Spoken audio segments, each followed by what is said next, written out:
of being your guest host tonight. I have a new podcast called Hey Strangeness that I run with my wife, Sarah. But tonight, I'm so excited because tonight I'm joined by a very special guest, the venerated researcher, author, investigator, head of the North American Dogman Research Project, Mr. Joedy Cook. Hey, how you doing? Oh, I'm sorry. fantastic. No. I was about to ask you, how are you this evening, man? Doing good. Yeah. Awesome. Yeah. Thank you so much for taking the time to be here. I know you're Not a problem. guy. Not a problem. Got a lot going on. So. I spend too much with my time with my wife and No, we really appreciate it. I know everybody listening and watching tonight is excited to hear from you. So thank you for taking the time. I'm very excited to get into the paranormal Guga woo-woo part of our conversation, but especially for anybody who may be here that's not super familiar with you and your work, I'd love to just get to know you a little bit better first, if that's all right. Yeah. I've been doing cryptid research for about 30 years. Prior to that, I did a lot of UFO investigation. Now, this is back in, the 80s and early 90s when cable TV wasn't much around, but we had public access TV. And we did a live show first Wednesday of every month called UFO Update Live. And we had guests that came on. You can call in, ask a question or tell about your sighting. And it ran for about 8 years. So we were getting a lot of Bigfoot sightings and some other cryptid sightings.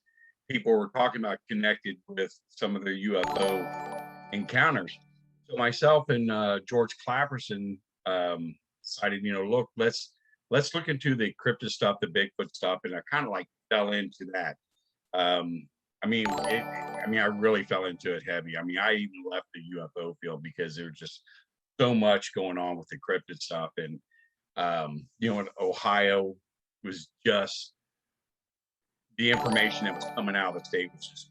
It was crazy. And then, I expanded to different states and, kind of fell in love with it for quite a few years. And, the field became really political. It was turning into cliques. If you didn't have the right. Yeah. Because, if you didn't have the right last name, you weren't speaking at conferences, and it was always the same people at every single conference, excuse me. And it got to the point, it was just, I was just doing stuff on my own, then I really got into the dogman stuff, really heavy. I love the Bigfoot stuff. I still do some of that. I still do some of the paranormal stuff and UFO stuff, but dogman stuff is just blowing up. It's crazy, some of the stuff that is coming out, not just in the United States, but all over the world. So the North American Dogman Project was started in 2006, but we really didn't go real heavy to about 2016. So we have chapters just about on every state, in the United States. We have chapters on every single continent. It's nuts, some of the stuff that we're getting, like out of India, out of Africa, out of Australia, New Zealand, Canada. So we have about 700 members in our organization right now. Wow. We are the largest dogman research organization on planet Earth. Wow. Yeah. That's fascinating. So what about dogman specifically captivates you so much? Because like you said, there's a lot of Sasquatch stuff out there. There's a lot of UFO stuff out there. Is there something about this phenomena specifically that you really gravitate towards? Well, the thing about, dogman, when people think of dogman, they think of werewolves, and when you think of werewolves, that's a myth creature. It's something that definitely goes bump in the night, but it bites, it's something that's in everybody's mind that, this is the ultimate, monster that's in the shadows, because it's realistic. If you look at the different type of monsters out there, obviously Bigfoot, everything about Bigfoot being a monster that goes around killing people, it's just crazy. This is a docile animal. He will protect himself, he'll protect his family, And yeah, he'll throw sticks and rocks and things like that to get you out of the area. But he's not going to go into a campsite and just rip everybody apart. You know, a dogman is a different type of creature. This is the apex predator. I mean, he is known to do stuff like this. I mean, we've talked to people in the military, law enforcement. I mean, law enforcement has a code name for it. They call it the black dog. Really? Yeah, that's a code. That's nationwide. They also I have a did code not name. know that. Yeah, Wow. they have a code name for Bigfoot, and they call it the black cow. So when they're on the radio, they don't say, okay, there's a Bigfoot or a werewolf sighting. They'll say, we have a black dog sighting or we have a black cow sighting. Yeah, I've got this confirmed from law enforcement all over the country. So yeah, this is this real phenomenon. Yeah. That is fascinating because we tend to think, you know, when we're reading reports and accounts, I think a lot of us tend to put a lot of stock in what comes from law enforcement or from the military. That is fascinating. I did not know that. Yeah, yeah. And you know, believe it or not, you know, we get a tremendous amount of stuff from military, especially we've been getting stuff from U.S. and Canadian troops in combat zones where they have seen things. Afghanistan, I've got numerous amount of reports from U.S. and Canadian troops and one other NATO troop that seen these things in Afghanistan. And I have one special forces guy that saw one in Iraq and another guy who was special operation that saw one in South America. So yeah. That's incredibly interesting. That's fascinating. Yeah. Do you, speaking of military, I did have a question kind of on that topic. You're a veteran. Mm-hmm. Do you find that your time in the service influenced the way you approach the paranormal or the unsolved? Well, you know, the thing of it is, you know, I had a Bigfoot sighting, and my Bigfoot sighting was when I was in the military on a U.S. military base, and there were 3 other soldiers that were there that, you know, that saw it with me. Another cryptid incident I had in the military was when I was deployed to Kuwait for, you know, Operation Iraqi Freedom. There was a sea monster that lives in the Kuwaiti port in Kuwait City, and it's a very well-known creature. And the, you know, the Kuwaitis feed this thing, and this thing's like a kind of like a plesiosaur, best way to describe it. And it you know, it's not uncommon to see this thing. You know, you can't hurt it. You're not allowed to hunt it, you know, because it's like their national treasure thing there in the city. But it shows itself all the time. Yeah. That's fascinating. Yeah, this is something I've never heard. Is there documentation on this? Like, is there a book about this particular No, cryptid? you know, the thing of it is, I even tried looking it up and, you know, look at different people work that they've done on, you know, sea serpents and things like that. I couldn't find anything about the one that's in there in Kuwait City, in the Kuwait Harbor. Yeah, I mean, this thing, it's just, you know, we were there getting our equipment and stuff, and you know, there it was. You know, wow. Are we gonna get another you know, written by Joedy Cook book on this one? No, I tell you what, man, I'm done with books. I mean, I just sued a guy over. I wrote a book, and I wrote 2 of them. One was called the Mothman case. Not was it the Mothman case book? I can't remember. And or Mothman entity or something. I can't remember. There's 2 of them. Is it the winged entity case book? Yeah, the winged entity case book. And there was a second one I did. And what a guy did was he took my book, rewrote it, and printed it. Okay, with a different color, you know, different type of cover, and he did a whole different format, but it was all my stuff. And then he dogged me really bad, saying I stole his stuff from him, you know, and he like really trashed my book. His friends trashed my book, you know.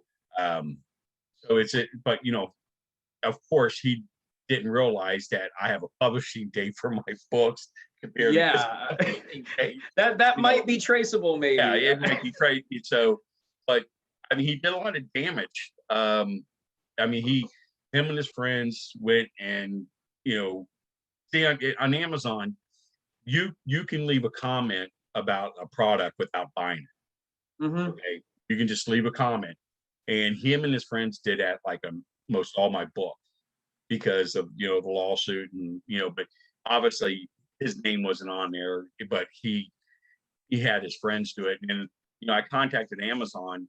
And I was like, well, you know, can you tell me if these people bought the book? You know, and no, they didn't buy the book. They just left a comment. Okay, so well, how can they leave a comment about a book they didn't buy and they didn't read? So Amazon's policy is that it doesn't matter how bad the comment is, you have the right to leave a comment. And too bad, too sad. And that's their policy. You know, and it's just like, how can you do that? You know, it just doesn't make sense. So I said, you know what, I'm done. I'm done with writing books, you know, because, you know, you piss off someone in the field, that's all it takes.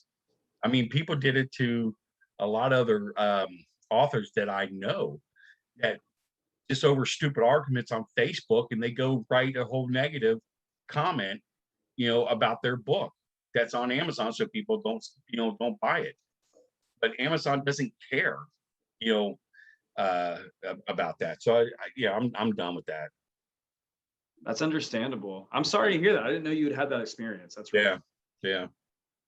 So, I had written notes on the Winged Entity casebook specifically because it is selling on Amazon. Maybe a little Schadenfreude for this guy, but for $877.95, there is one copy available.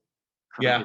There's a couple of my books that's selling on eBay for hundreds of dollars, and it's like, why?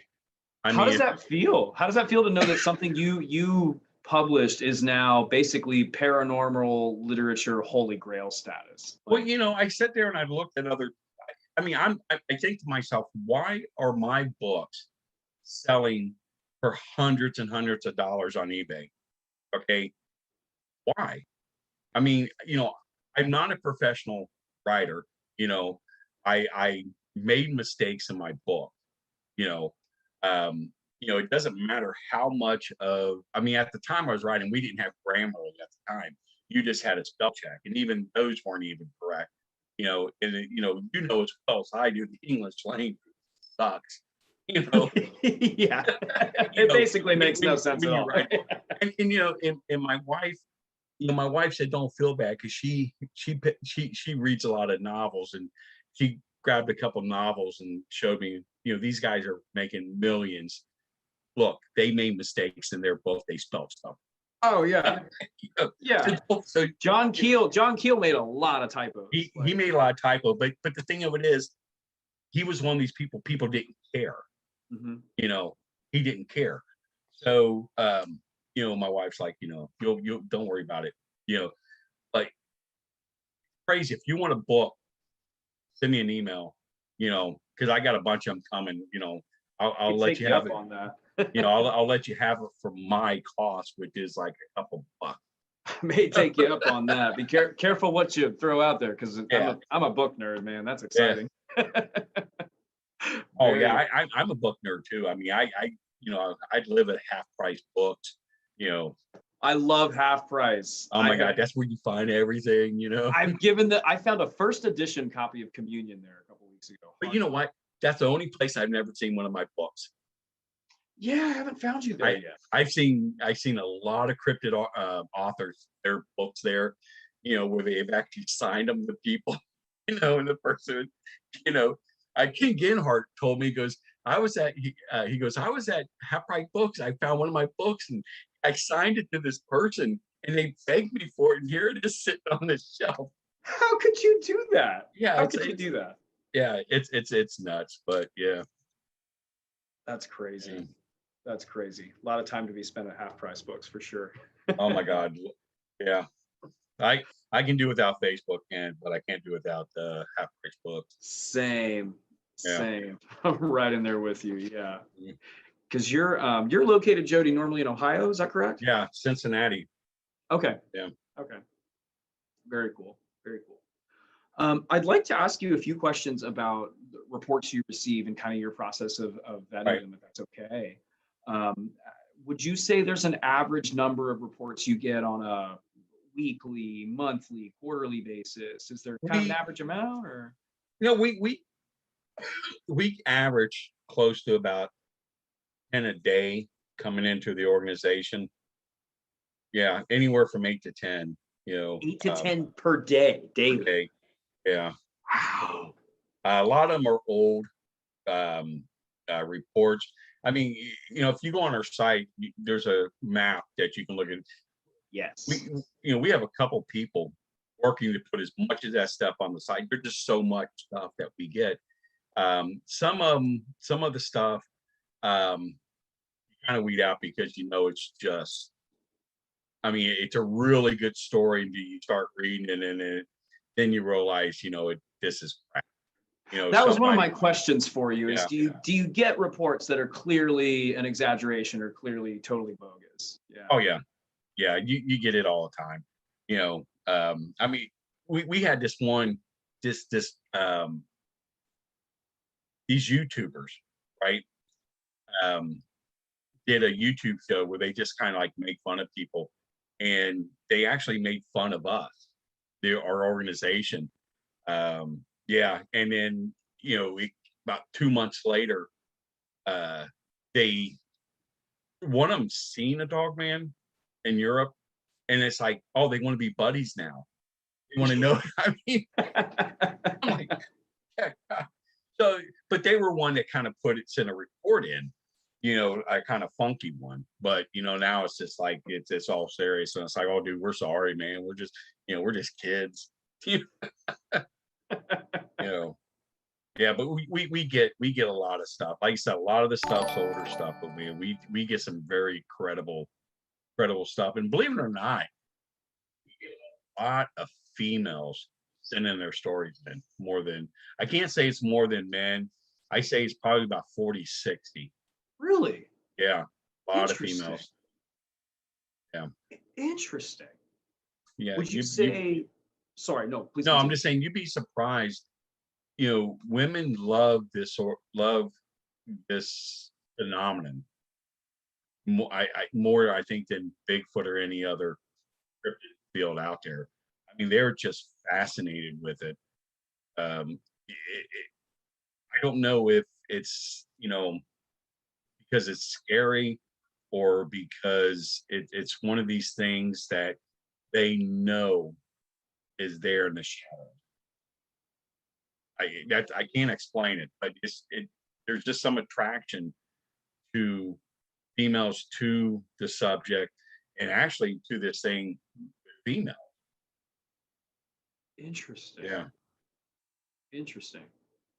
I was going to ask as well, do the majority of the sightings you get, do they tend to come through the NADP website, or are Yeah. people reaching out to you through other mediums? No, we get it through the website. We get them through Facebook. I've had some through Instagram. We've had some through our Twitter page.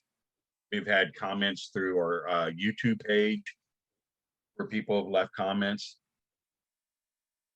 So yeah, it's all outlets. Mostly our website. Okay. Get a lot of stuff in, and if you send a report in, if we don't get back with you right away, we're not ignoring you. It's just it's there, and there's just so much stuff ahead of you.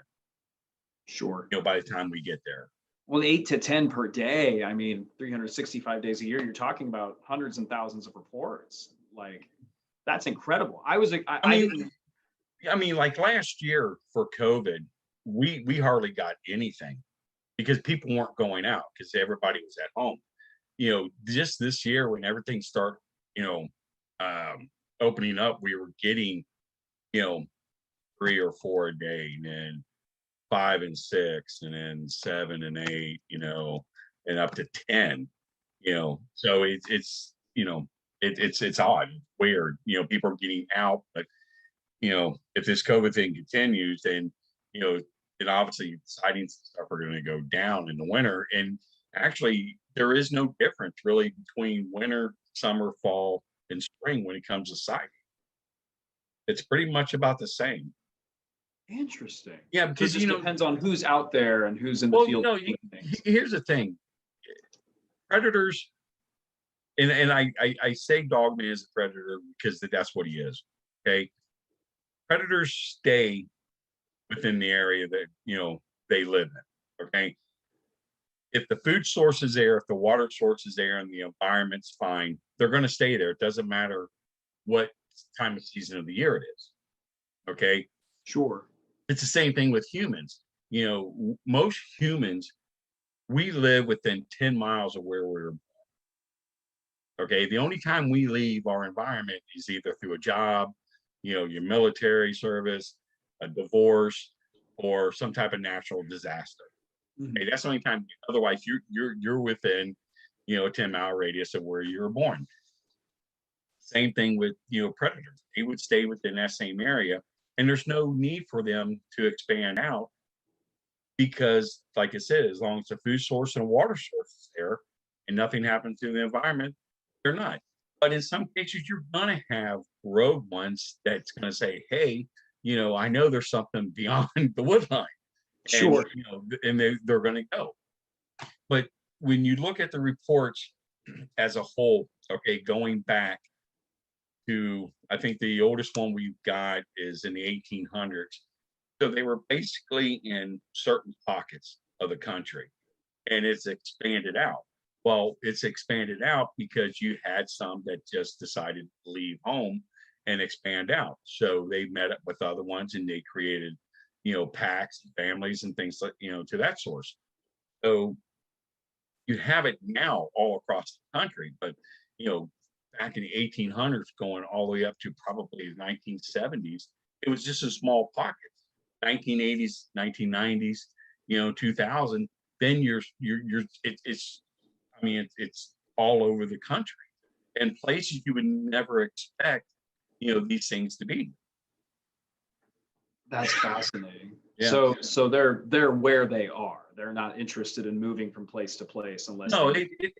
well, it's like that with most animals, not, especially like in Africa.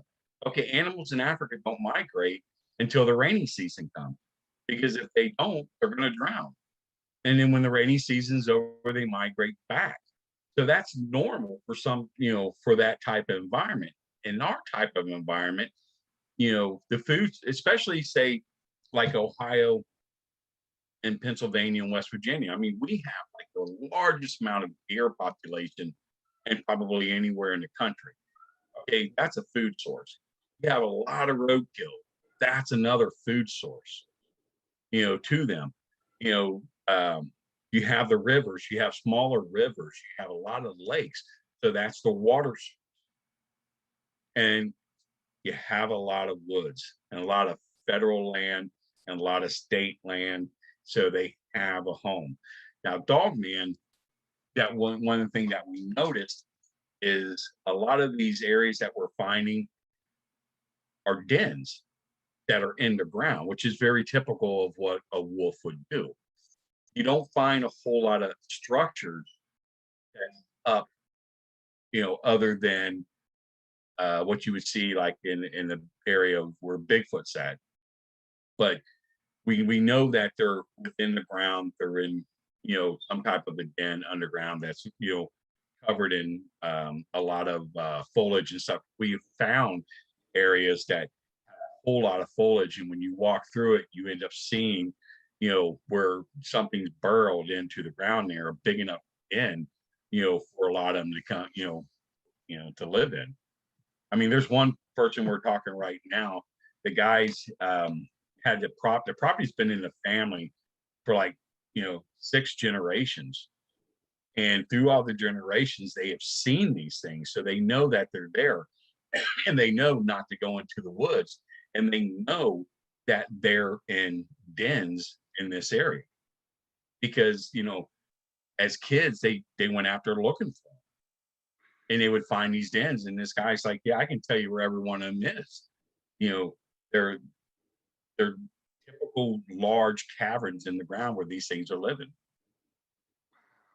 And this is private land. This is not a place where your average person is going to Right. be able to go and No, camp out. this is private land. It's like this. We dealt with this guy. He raised German Shepherds. Okay, he was a dog breeder. He had 18 German Shepherd on his property, rural area. Neighbor, I think the closest neighbor to each house was, probably about 100 yards.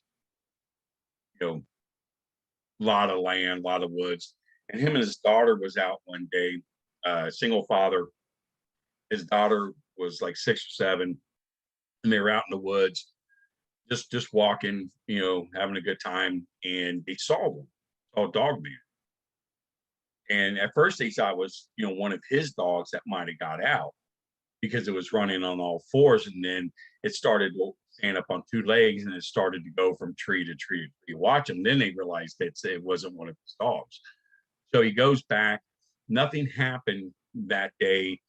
Following day, he saw something coming close up to the house, and then it went back. His daughter saw it looking into, the window, and then he woke up one day to go feed the dogs, and he found one of his dogs dead, where something got into the kennel and just killed the dog. And then the next day it happened again. So he lost 8 dogs, and whatever this thing was, just killed them. Didn't eat them, killed them. So I've got pictures of the dogs, the remains of the dogs, what this thing did. The bite marks, I've never seen the bite marks like anything I've ever seen that was on these dogs. I've got the veterinarian reports. I've got the x-rays showing where this thing just literally snapped the neck, with a bite. I got videos of where you can see where this thing just literally was just ripped out the back of the kennel, and the one shepherd laying there dead. It's this guy got up and left. Him and his daughter says, and his dog says, I can't do this. I don't want to wake up one morning, or one time in the middle of the night, and this thing's in my room, or after, my daughter. And he described it very well because he saw it very up close. He said it was like one of the werewolves from the Howling movie. He said it was identical to that, because when he first saw it, he thought it was a German Shepherd. He thought it was maybe one of his dogs got out of the kennel. Yeah, you mentioned it running on all fours when he first saw it. Yeah, so he got a really good ice, of it, but man, it scared him enough that he moved and took his dogs with him. It was a real bad situation that this guy went through. Wow. So these are not. It seems, based on your experience and the reports you received, these are not friendly creatures. Like they're not here to be our friends. No, we had a incident, couple incidents. One that happened in where's that at?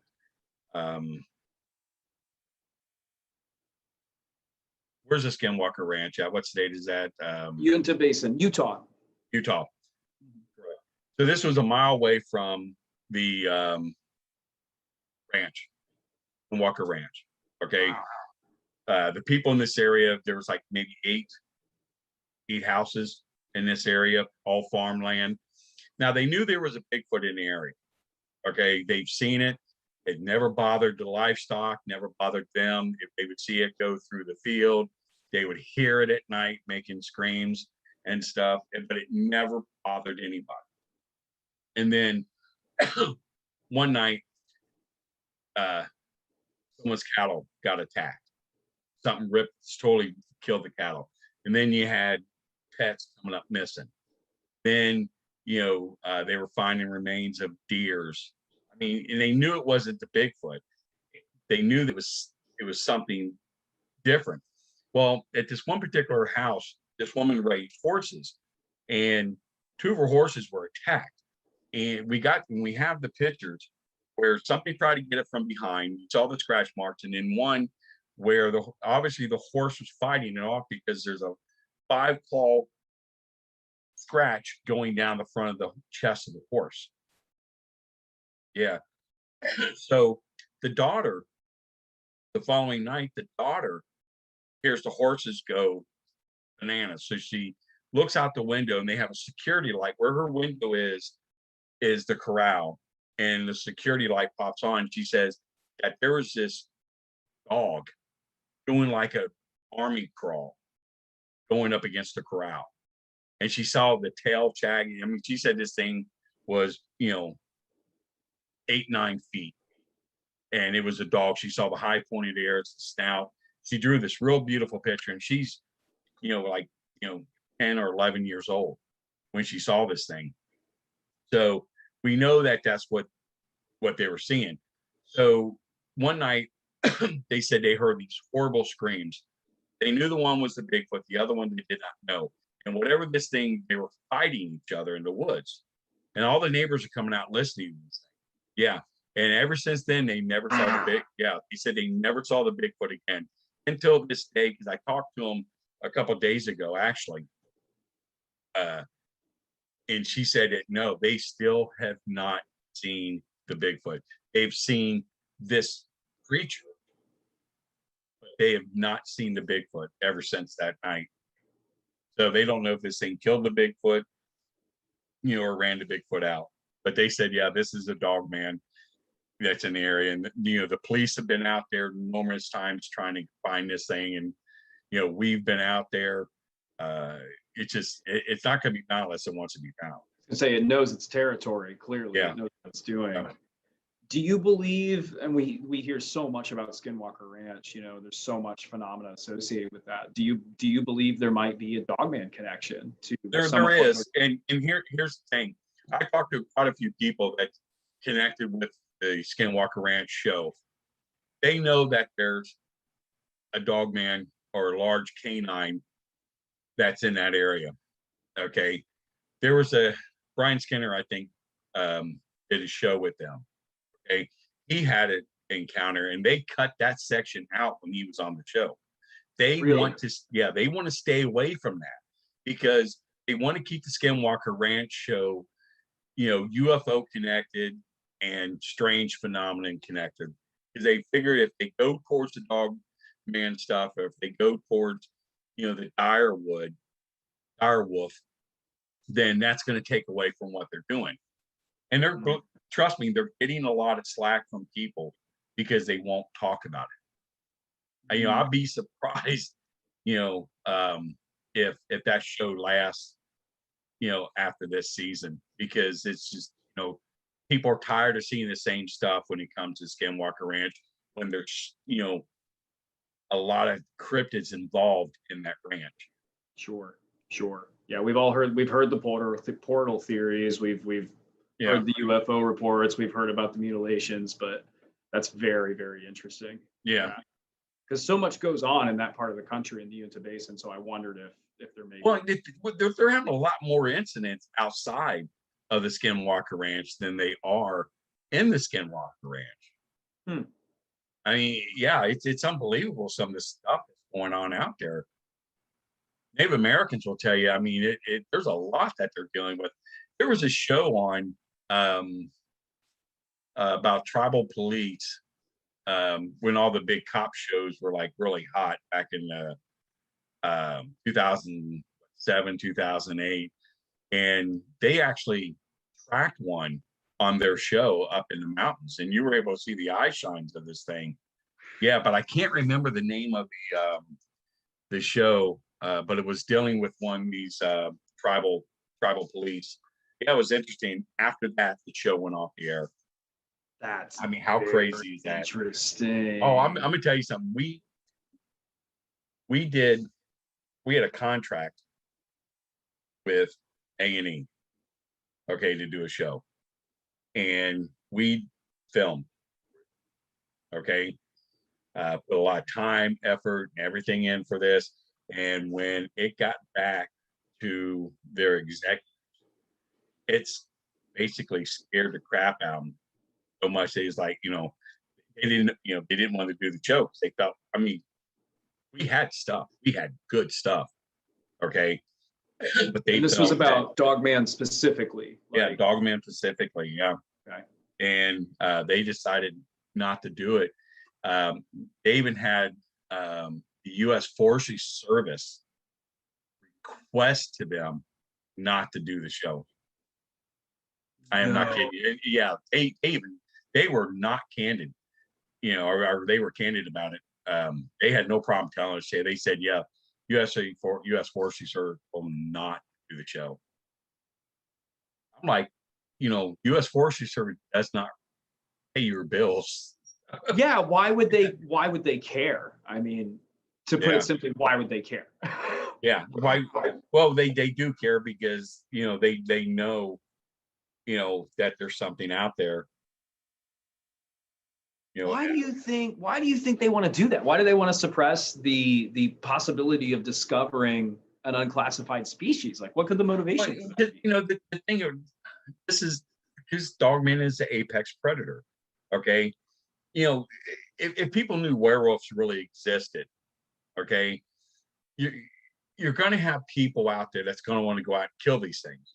Okay, and obviously they're not going to go out and kill them. They're going to end up getting killed. That's the number one reason. Two, society couldn't handle knowing that a monster's out. Here's my, this is my total, okay. Before COVID-19, okay, I really believe that people, if the president of the United States came on TV, okay, and said UFOs exist, we have down craft, we've got bodies, they haven't been a threat to us. If they do, we will do what's necessary to protect the planet. Don't worry about it. We got this thing covered. Okay. So, you're going to sit there and you're going to go to bed. You're going to get up the next morning. You're going to have breakfast with your kids and your wife, and you're going to get them off to school. You're going to go to work. You got something to talk about. You're still going to take your kid to soccer practice. Life's going to go on because deep back in your mind, we're not the only people out here. You always, knew that they're flying saucers, and aliens. I mean, it's just common sense. Well, then when COVID came, you obviously you saw how people freaked out and became sheep very, very quick. Okay. So what would you think would happen if, they say, okay, yeah, there's a monster out there, that could cause you bodily harm.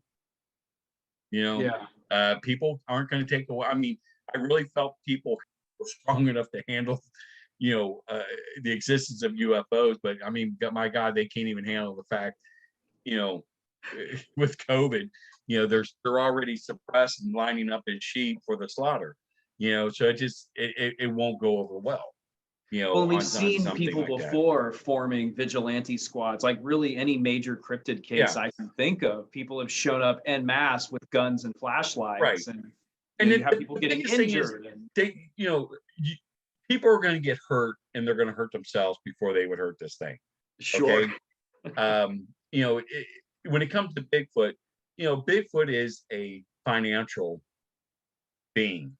Okay, because if he comes out on the endangered species list, logging's gone in America. Okay. Oh, sure. There's going to be a whole new different way of finding a way to build homes, and things like that. You're not going to be able to get your log cabin again, things like that. Well, that's why he's not doing it, because it's financial. It's the same thing when they were doing some logging out in Oregon. They found a rare owl. And that stopped it. And people were mad. People lost jobs. It's this whole thing. Like, let's hypothetically, let's say mermaids exist. Okay. And let's say they live and they spawn, in the area where they do all the crab, catching at. Okay. Well, catching crabs and lobsters over with. People are going to want their crabs and lobsters. What are they going to do? They're going to kill them off. Okay, that's human nature. Humans cannot coexist with other species, let alone ourselves. Okay, so what do? You kill them off. Because that lobster, you want that lobster on your table, and you'll deal with the situation later. And that's how things are. And they know this is how things would be if they come out and say these things exist. But sooner or later, they're not going to be able to hide it. Mm-hmm. You know, because these things are coming into residential areas. We had here in Cincinnati, and in a heavy industrial area where all the slaughterhouses are, because Ohio is a dairy and pork state. Okay, we have, you know, slaughterhouses in this one particular area, um, where they have the slaughterhouses and a lot of big companies have their headquarters there. You know, someone was driving down the road, saw one right next to a slaughterhouse, and this is in Cincinnati.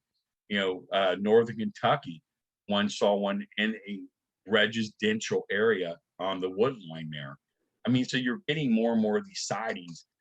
Germantown, Ohio, perfect example.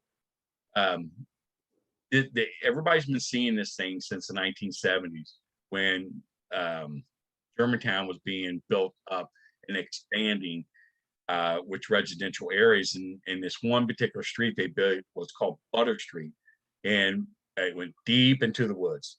Okay, so people were seeing this creature like a werewolf. Then they were called the Butter Street Monster. Now they call it the Germantown Werewolf. And one particular incident on a Saturday afternoon in a beauty shop, these women were in there getting their hair done, and one of them said, "Look at the cute dog standing up looking in the window." Okay, and you know, they're like, "Oh, that dog's so cute, he's big," and it walks away, and they go on two legs, and they go out to the window and they watch this thing just walk down the street there. And this is a Saturday afternoon. I mean, in the middle of a business district, basically. In a business district. They weren't a whole lot of people out Wow. there, but it was in a business district. Yeah. So these things they're not intimidated by us. Like, no, this was a real good one. This woman was out sitting on her porch with her husband. Right now, the street was kind of odd because if you look ahead, there's a house, and then the road in front of them, you know, the main road, and the road tees off to, you know, the right, and then it kind of tees off to the left, but in a different direction. So it's kind of odd looking. So there's a huge cornfield there. So she said she's sitting there, kids are in her front yard and stuff. She's getting the kids in, husband's getting coming with her to get the kids in. She said one came out of the cornfield and just looked at him, walked right across the street. There's an abandoned house, walked past the abandoned house and went into the woods. So, you know, she's like, "Get the kids inside." She goes, I have an AR-15. I came out with my AR-15 and I was going to blast this thing. Just ready to go. Yeah, she was ready to open up on this thing. So we went out there, and she said at the same time, this cop was coming around, and this cop saw it, and he took off. He didn't even stop. He just took off. Yeah. Like, no, thank you, folks. Yeah. And she goes, you know, I'm standing there in my AR-15. I figured he would stop, see what the hell I was doing, but he took off. So we went up there and we investigated. We talked to her. She showed us everything happened. And there's a wood line there, but next to the wood line, there's a church. And on this church is this bulletin board, you know, on the side of the church, and it's got all these pictures of missing animals where people are, "Have you seen this? Have you seen my dog? Have you seen my cat?" I mean, it's like, man, it was weird. Yeah. That's wild. This is in Ohio? Sorry. Yeah, right outside of Dayton. Wow. So not the middle of nowhere, really. I mean, maybe a small town, but not super isolated. No. This is near a major population center. Yeah, yeah. It's like you say, you know, Germantown's a farming, a lot of soybean, a lot of corn. That's fascinating. Yeah. Because we think of these things as only having the opportunity to exist in super remote areas, but if you go, oh God, no. I'm looking at the map right now on the NADP website, the encounters map. There are many that are very close to major cities. A lot of them. Yeah. Even like I'm seeing a couple near Dallas right now, which is a huge metropolitan area. Yeah, I actually, you know, I'm talking with a very good friend of mine who I worked with when I was an animal control officer before I went into the Army. And he worked with me. Now he's a Border Patrol agent.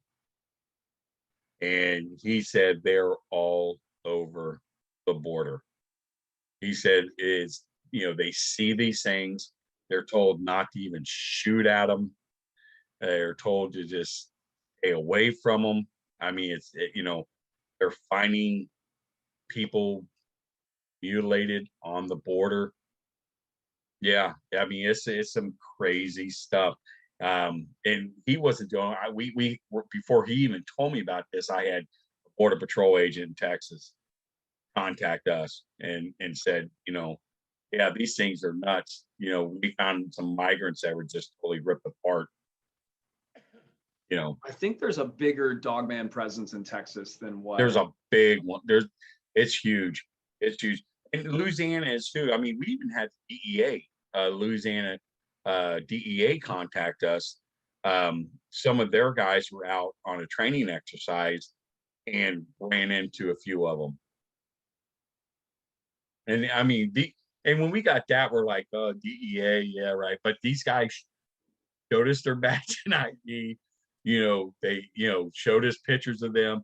They said they went to their supervisor. Supervisor told them not to say nothing.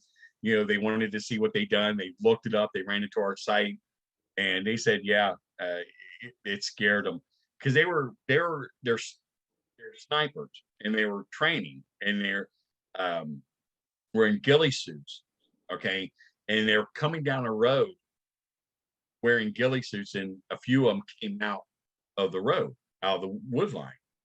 And he said, they're looking at them. They're looking at us. We're camoed up. We've got ghillie suits on. They're growling at us. They're kind of looking at us, shaking their, head back and forth because they don't know what we are. But they know that they're there. Like there's they no know doubt. that we're seeing werewolves, but these werewolves don't know what we are because we got ghillie suits on. And we have, camouflage faces and stuff. He said eventually they kind of like moved off back into the wood line and kind of followed them as they were walking, because they were more curious about them because they never seen it. I guess they know what a human looks like, but they didn't, but they were confused with what they were seeing. Sure. Yeah. So that was a real interesting case.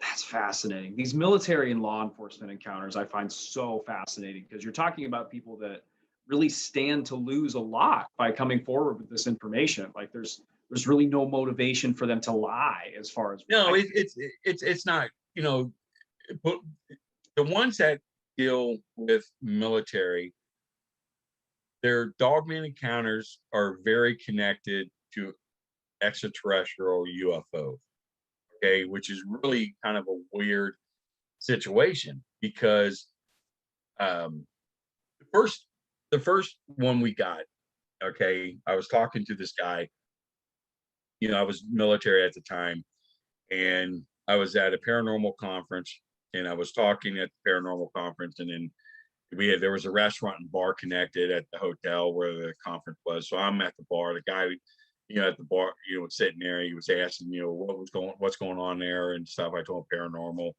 and stuff. And he goes, "Are you ghost hunter?" I go, "No, I do cryptid, dogman, Bigfoot, things like that." And he goes, "Dogman," and I go, "Yeah, like werewolves stuff." So we just start talking, and he's military. He knows.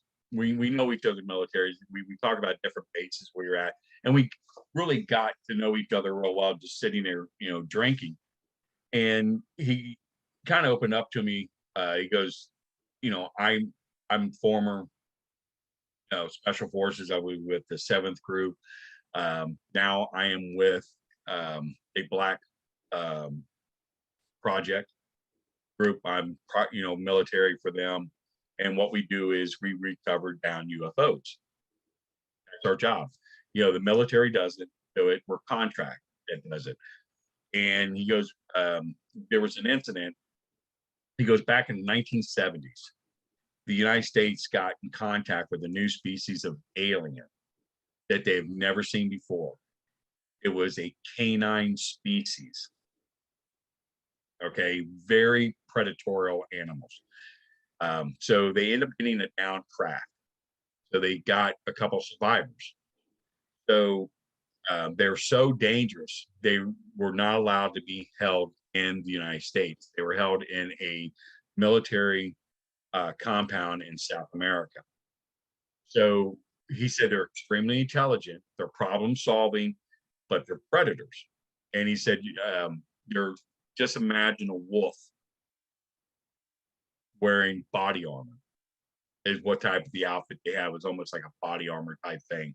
That's a terrifying concept. Yeah. So they were able to get out of the facility they were in. They killed a couple people, got out. They had to go down and liquidate the situation, and they did. Okay. So he gave this whole description. And what was kind of odd, I talked to Lynn Godfrey about it a year later about it. She got the same story from someone totally different. Really? Who was there. Yeah, Linda S. Godfrey. Yeah. So that was kind of, so that was kind of crazy. I'm like, wow, we obviously didn't talk to the same person, but we talked to people that were part of that unit that was there. And these are separate witnesses that came to you and Miss Godfrey separately. Yeah. So I got this report about 2 years ago from a guy that was in Afghanistan in Kandahar Valley. And they were looking for a unit that was missing. Well, they lost radio contact, and the unit was fine. They found the unit. And but when they were up in the mountains looking for this unit, the team kind of broke off. So this guy was with another guy, and he heard something, and he told the guy, listen, I'm going to go up a little bit. I'm going to look. I hear something, cover my back. So he's up there, and he gets up and he's able to look, and he hears a guy scream. And he said there's, 2 already dead insurgents.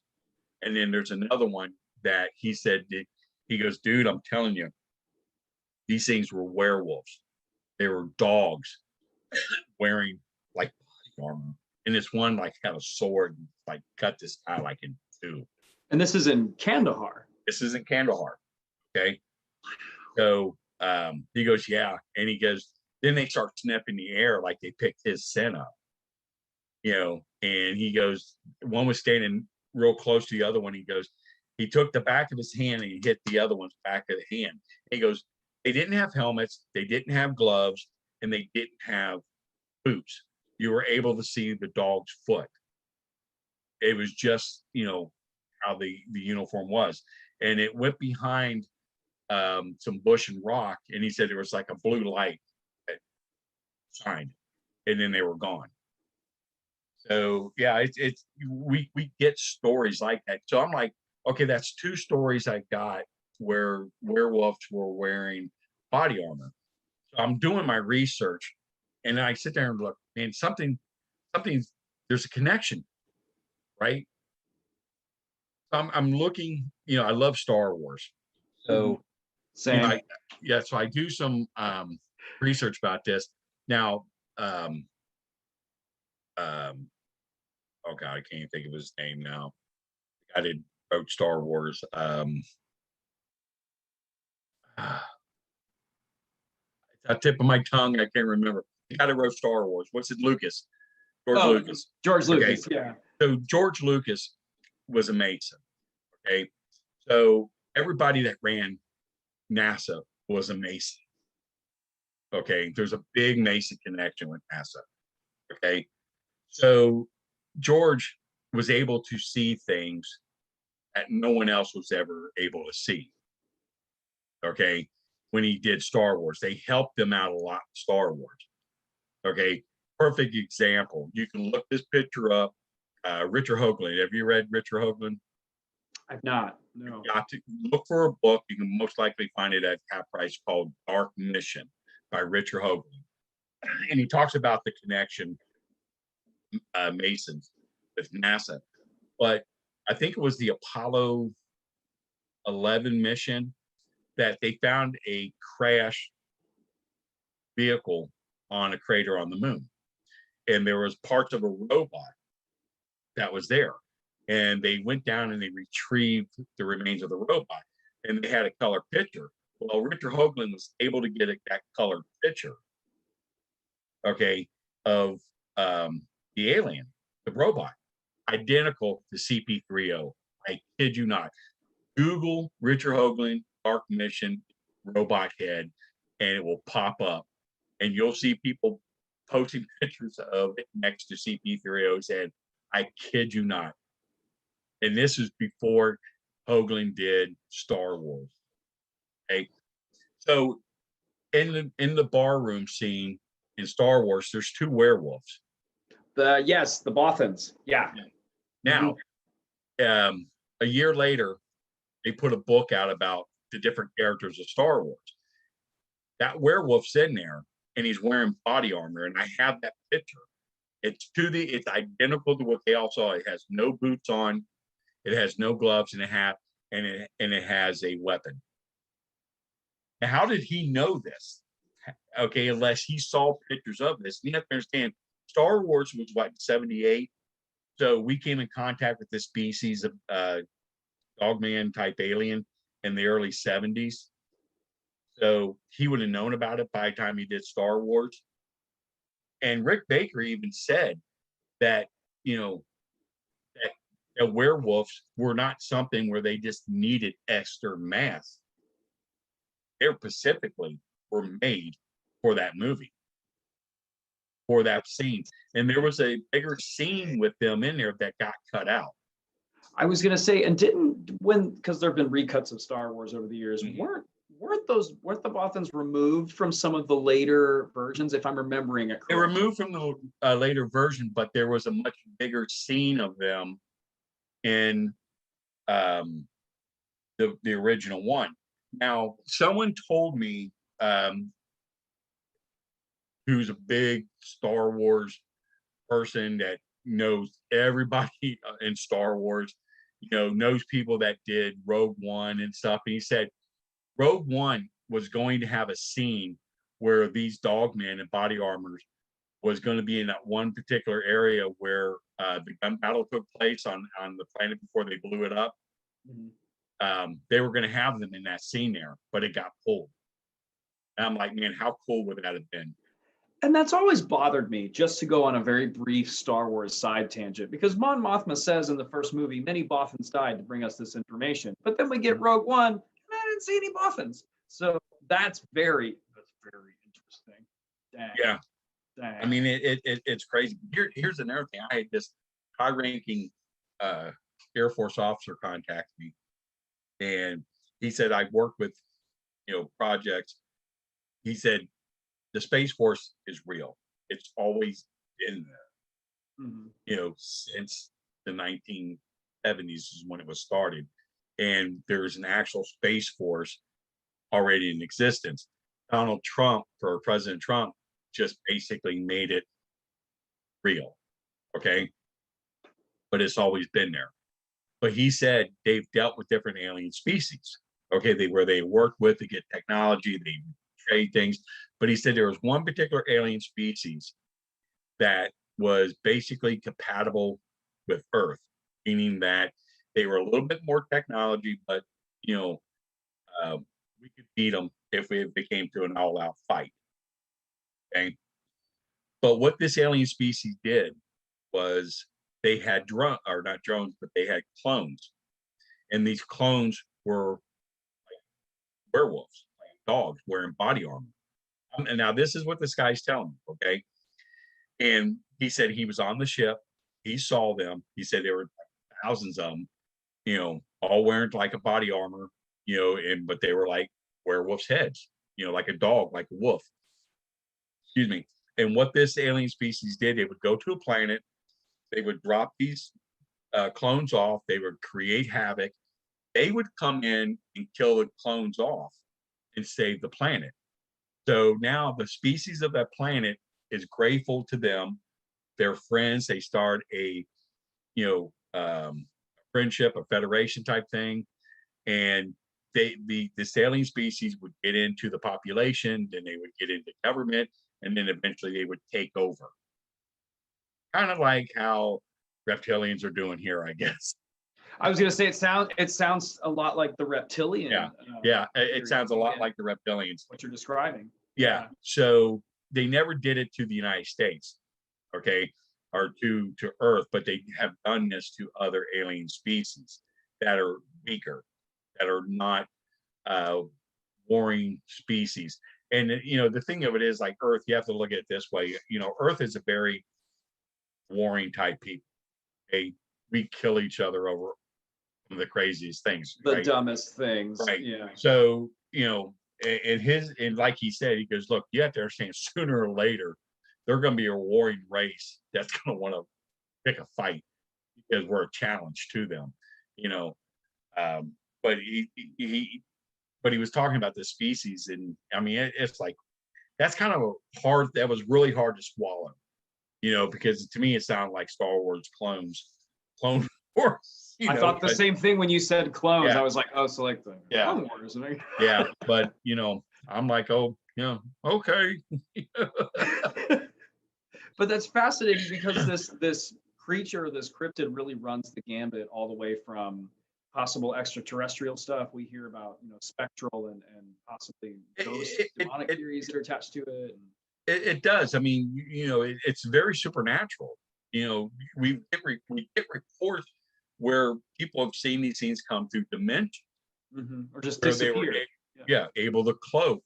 There's every aspect of Dogman to every type, to the paranormal, extraterrestrial, flesh and blood.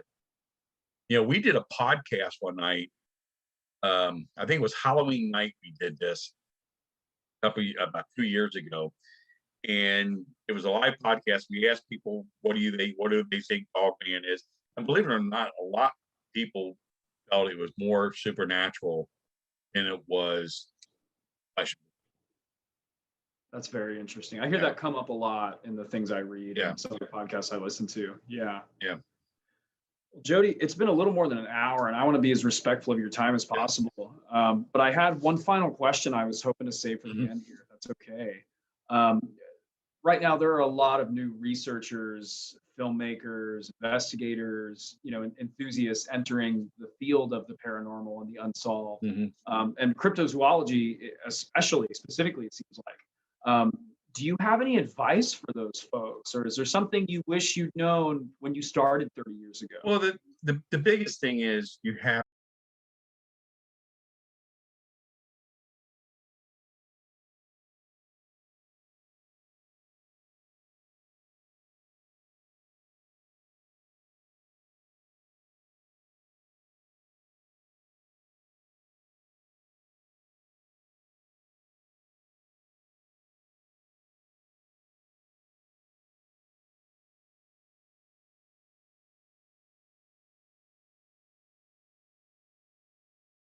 that's the best way I can say it.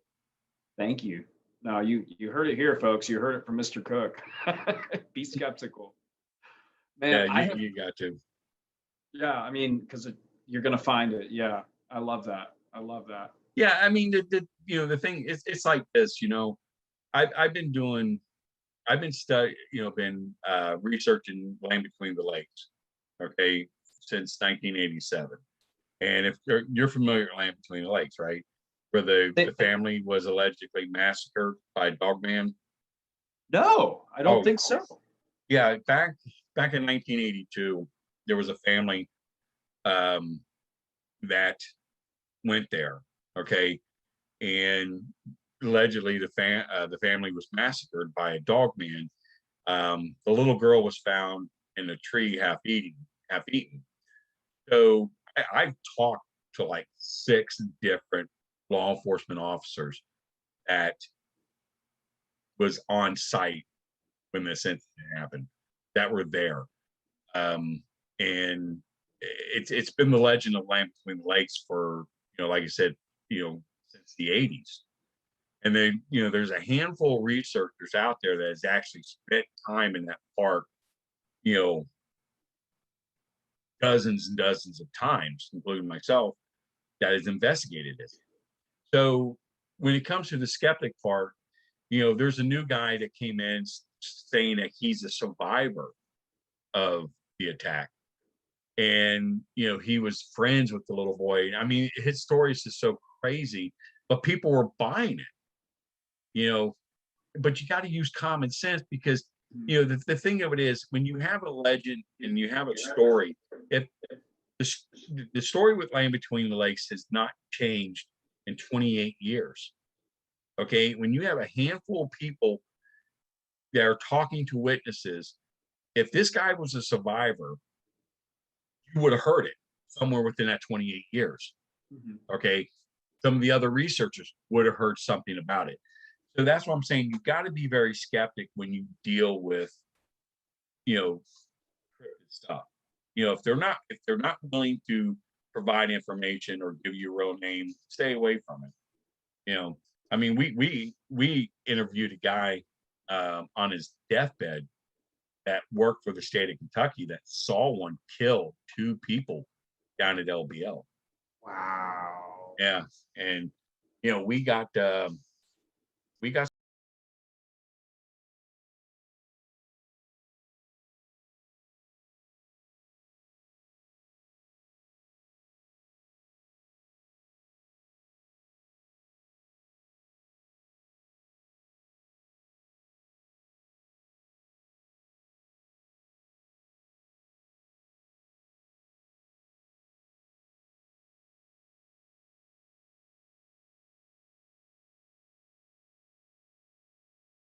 said it was a good presentation. You know, I asked if I was in trouble. I'm like, no. They go, we collect information and data, and we have everything you got. So I'm like, oh, okay. But he Just no did big say deal. this, We're with the NSA, and but he did say this, what I thought was really interesting, right? He said, you know, don't be surprised one day if someone from the federal government contacts you and asks you your advice on stuff. He did say that, you know, and he did say, you know, your site very incredible. He goes, you got the very website's incredible. great. He goes, you got more stuff out there on this subject than I've ever seen on anything on this subject. And I'm like, man, these guys, you know, I'm gonna go out in my car and it's gonna blow up. You know, kill me, don't kill my wife, you know. You know, you can use the website, just don't blow me up, please. yeah. So I mean, you know, crazy stuff. Like, I mean, there's some other crazy things that has happened. You know, just things that, you know, only someone high up in the you know, the government could do. You know, so Dang. yeah.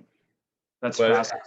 but I haven't been messed with for over a year, so I think they're trying to, I guess, figure out that, you know, I'm not a threat, or, you know, because they're watching me to see what I come up with and what I get, you know. So I guess somehow I'm an asset. Yeah, I mean, Like someone's remoting into it, and yeah, yeah. I mean, because I mean, hackers and you know, people that do stuff like that, they don't do it while you're on the computer. You know, they do it while you're on the computer and you don't see it happening. They let me know what they were doing. You know, and I noticed some of my files were moved around, and there were some pictures I've had pictures in my files that were removed. I mean, I've had some really good pictures of Dogman and things like that, and those pictures were removed. just gone. Just gone. Yeah. Wow. Just, yeah, literally just gone. Wow. So if you ever hear anything bad about me on the news, just it's not true. That's why I tell people, you know. I was gonna say, I'm glad they haven't messed with you in a little while, but wow. Yeah. So yeah, like, I mean, I had this one guy from the NSA contact me, right? I'm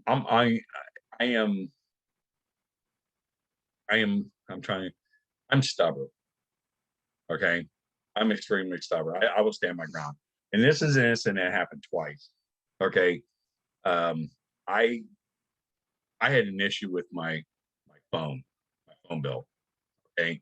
And I had my, you know, cable and all that stuff connected to the internet and stuff. And I was right and the phone company was wrong. Okay. And I told them I'm not paying my bill until, and this is my home phone, which we very seldom ever use. It's just a backup because we use ourselves. And I was like, F you, I'm not gonna pay it. My phone went off. Right? I'm standing my ground, and the phone rings, right? Like, okay, I won, and his guy's on the phone and he's just talking to me, telling me, who he's with the NSA. He's very well known about the subject, blah, blah, blah. I want to sit down and talk to you about it. I'm like, yeah, right, and you guys are going to execute me or something. So I said, okay, I'll meet you in a public place. So I get there, the guy shows, a young guy, this guy was government. I mean, he had his hair all freaking slicked back, white shirt, black suit, and black tie and stuff. And, I made him show me his identity and to prove who he was. And so he shows me, he goes, I want to show you something. And he goes, this is real, 100% real. Okay. I want your opinion. So he opens this file. There's a picture of a dog man, dead dog man. Okay. Died of natural causes. Okay. Wasn't killed or anything like this. There's a whole bunch of multiple different pictures of this thing. Look very real. Okay. Had pictures of like paws were almost like human hands. The front part of the paw was very much like dog, had the pads. The fingers were a little bit long. It did have like a thumb, but it was up a little bit further. The feet were typically still looking at dog. The teeth on this thing were not like typical dog teeth. They were more like a hyena, was the best way to describe it. But it had like two sets of canines on the bottom, two sets of canines on top. Interesting. So it was very thin. The chest cavity, the chest, how the chest was. You had male organs, which was like blew me away. Okay, you weren't typical dog. I mean, this seemed like almost human. Okay, yeah. So I always had this theory on what the anatomy of a dog man would look like. Okay, and these photographs back that up. So he showed me another set of photographs of a skeleton of them.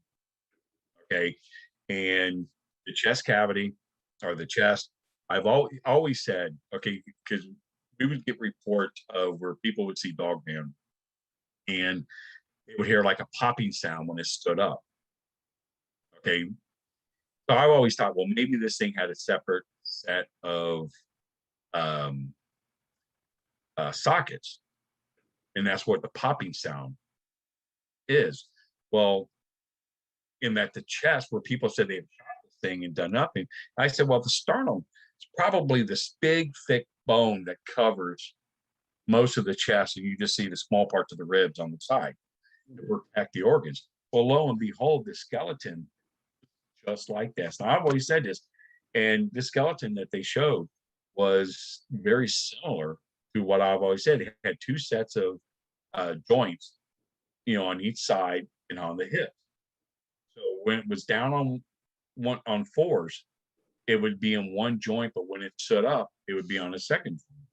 So, I mean, but you have to understand something. Like, I'm not believing this stuff. Okay, I thought I was being tested. Okay, and I mean these photos. I mean, the government can do what they can make a prop to look real.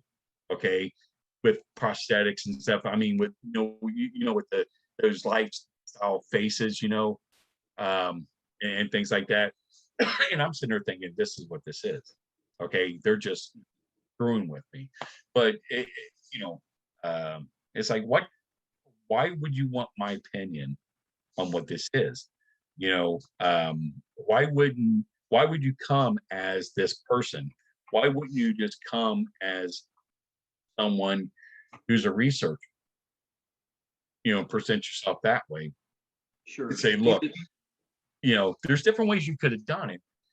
But to this, like I said, to this day, I just always looked at it as, I can't say if what they showed me was real or what they showed me was fabricated, and they were just checking my reaction or checking, my opinion or what, Like I maybe don't you know. were being vetted somehow. Yeah, you know, Yeah. Yeah. so yeah, so it's just like I kind of left it at that, and I never had contact with them again. But I had an incident that happened like in 1994, okay, where same thing happened. There was a charge to my phone bill, and I will have to get back. My phone was back on after that. Okay, that instant. But, same thing. I'm not paying my bill, and I get a call in the middle of the night. The phone rings. Right, this guy says his name is Gary Hall. Okay, I'm thinking, okay, Gary Hart, the presidential candidate, Gary Hart. Yeah. So he goes, I'm with the FBI. And he goes, I know you've been doing research because I wrote the FBI on the Freedom of Information Act about Bigfoot. And I was having a real hard time with him. And he goes, this is how you deal with the FBI. If you want the information, this is what you need. This is how you need to go about doing it. And that was the conversation. He didn't tell me anything that Bigfoot exists or anything. He was just basically telling me how to handle the FBI on getting what you want. And then the conversation was over and the phone was turned back on. So it was, but after that, I did what he said when I contacted the FBI, and I got the stuff, the Freedom of Interesting. Information Act stuff on Bigfoot. You know, I don't know, man. I'm like to the point I'm ready to like fire, let this stuff go, stuff because I've had a lot. Give me one last thing I'll tell you though. Okay, when all this No, stuff this was is happening, fascinating, man. I could listen to you talk all night dude, long. okay, this um, we had we have this monument here, this fountain where I live on my street. Native American. Okay, it's been there since the 1930s, and it has a werewolf's head on each side. Really odd. Okay, that we would have this fountain with werewolf's heads on it. Yeah. Okay, and so I contacted the historical society here, and I was asking them, why does this thing got werewolf heads and stuff? So we started talking, and I kind of explained to her, I do dogman research and things like that.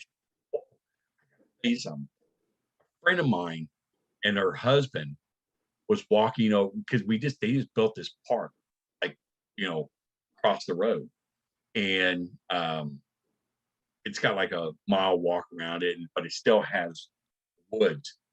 Where they put a trail in there. She goes, they're walking in this trail, and a deer runs in front of them, and they said a werewolf running on two legs goes after the deer right in front of them. Okay.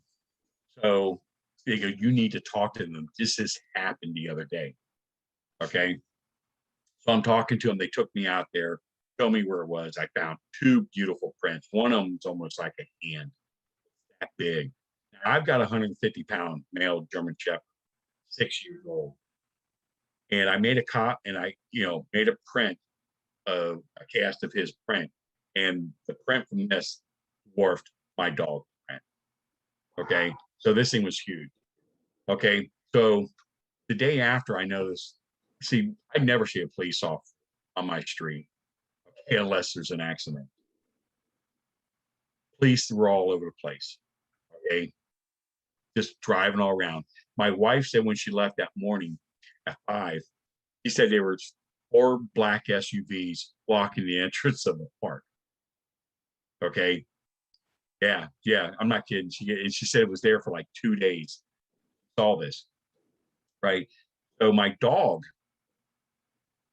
I went to go walk, and my dog's not afraid of anything. He wouldn't leave the yard. I'm like trying to pull him off. I said, dude, you got to come down. And he kept looking down the street, and he would not leave. He would end up going in my yard. I'm like, dude, you get something. What is wrong with you? He did that for like 3 days. Wow. Okay. The fourth day, I finally got him down on the sidewalk. He wouldn't even go out to the backyard unless I was there with him.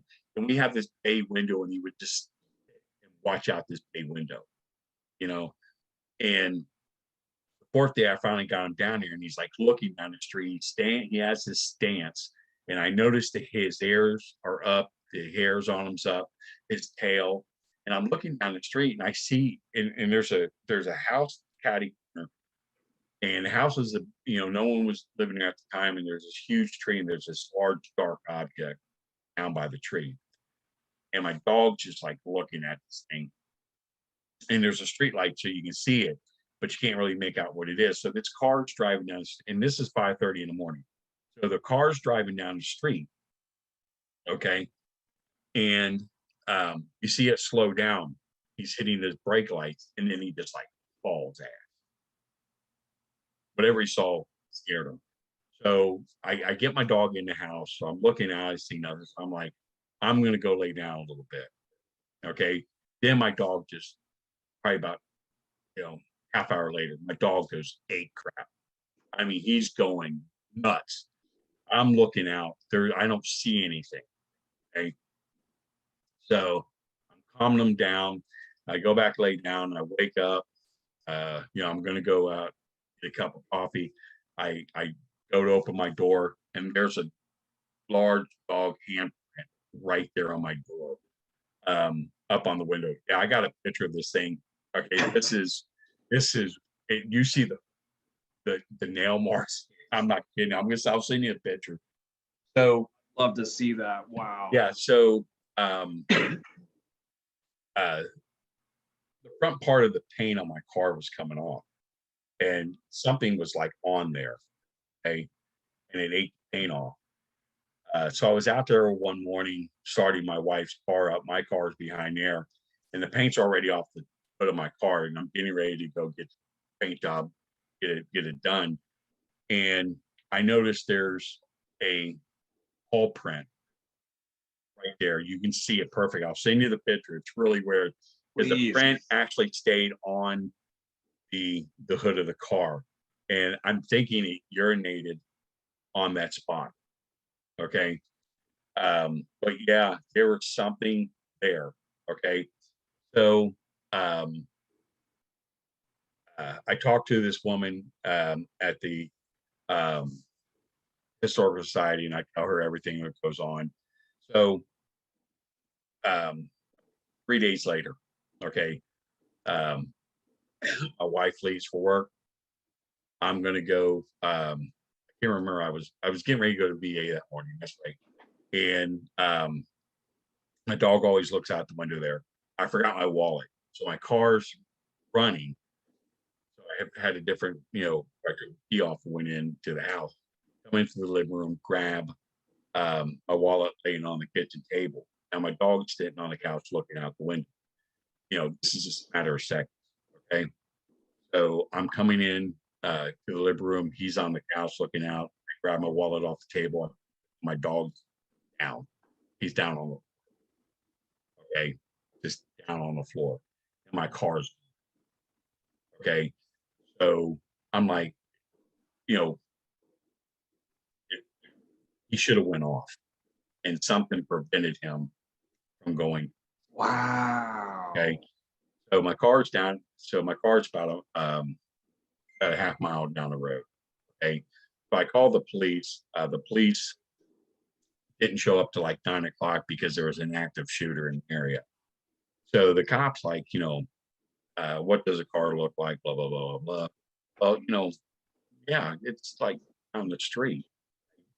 Off this morning, there was a couple of DNR guys by it, and I thought it was their car. Yes, down the street there. So, I mean, just crazy. Weird stuff. Yeah. Man. So it's like, did they take my car and why. Yeah, like just to prove that they could, or did they use a device to put my dog from going off? Because I mean, you can't walk down the street without my dog going. Sure, 150-pound German Shepherd. Yeah. That's not an animal. And that, like I said, that day he was not on the couch looking out. He was down on. I don't know, man. You know, that's the kind of crap that I dealt with. Yeah. So. That's heavy stuff, man. I feel like I feel like that could be a whole nother meeting just on that. Like, wow. Yeah. Wow. Yeah, it's nuts, man. It's nuts. So yeah. Well, Joedy, I've really enjoyed talking with you tonight, man. Yeah. Like, this has been so much fun. Yeah, had a good time. Yeah. Do you have any closing remarks for anybody who may be watching tonight, or? No, like I said, definitely check out the website if you ever, report, or if you want to reach out, for information, contact us there. The best thing to do is look for me on Facebook and send me a message on. Yeah, definitely check out North American Dogman Project.com if you guys haven't done that already. So much information. The North American Dogman Project page on Facebook, or Joedy Cook. My profile picture is me in Iraq. I'm sitting at a fighting position. So, that's my profile picture. So, that's where you can find me. Yeah. Because there's a couple of Jodys on there, so that's spelled the same way. Okay. Yeah. Find the right one for sure. Yeah, that way you find the right one. Yes, sir.